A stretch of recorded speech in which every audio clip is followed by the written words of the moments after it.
This is Keith Helwig from Cops Corrections Videos. If you like my videos, please hit the red subscribe button. Today I'd like to talk about training. Most departments across the country right now are struggling with training, whether it's use of force training, whether it's medical training, whether it's just general training whatsoever. They either don't have the budgets to do the training, or the facilities that have offered the training have been shut down because of COVID. I know in Wisconsin we're required to have a minimum of 24 hours a year of update training. Now, that training has to include firearms and use of force. It has to include legal update, evac driving. So there are mandatory courses we have to take. Well, unfortunately, some of the largest schools that teach that in the state of Wisconsin are still under COVID dictates and aren't able to provide that. I know the small departments I work on have certified instructors for firearms. They have certified instructors for evac. So we're going to be getting that training. We're going to be getting use of force training. And it's going to be training which is consistent with that which is needed for police departments today. Now, when I talk about training, I'm talking about formal classroom training.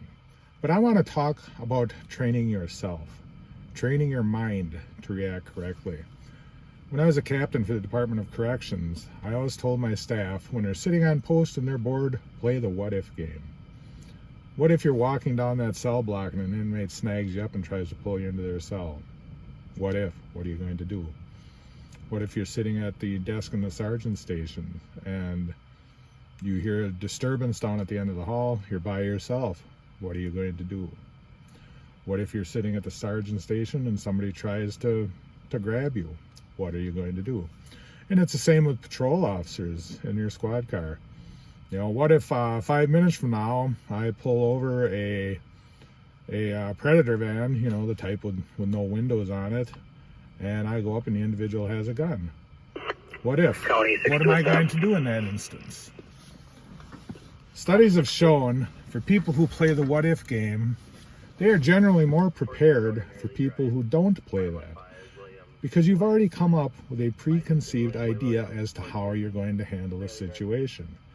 That can make the difference between life and death. We don't have to do our training in a formal classroom. We can sit and talk with our fellow officers about, how would you handle this? What do you think you would do? What do you think would be a good solution? You know, none of us have the perfect solution to any situation. We all have a solution, but we don't have the solution. There is no the solution. In law enforcement, whether it's corrections or whether it's police work, you're going to run into a lot of situations that aren't in the textbook. Nobody teaches you in a prison what you do the first time you run into a man who is chewing through his own arm trying to get to a vein so he can kill himself. Nobody teaches you how to deal with that. Nobody teaches you in law enforcement how to deal with a young child being killed.